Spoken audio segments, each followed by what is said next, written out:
ঢেকিয়া লিহিৰি পতিয়া বতাহত যেনেকৈ হানে ঢোলৰে চাপৰত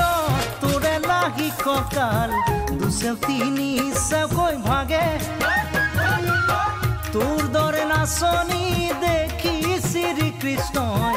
বাঁহী বজাইছিলে চাগে মোৰ মইনা ঐ বাঁহী বজাইছিলে চাগে পৰ্বতৰ ঢেকিয়া লিহিৰি পতিয়া বতাহত যে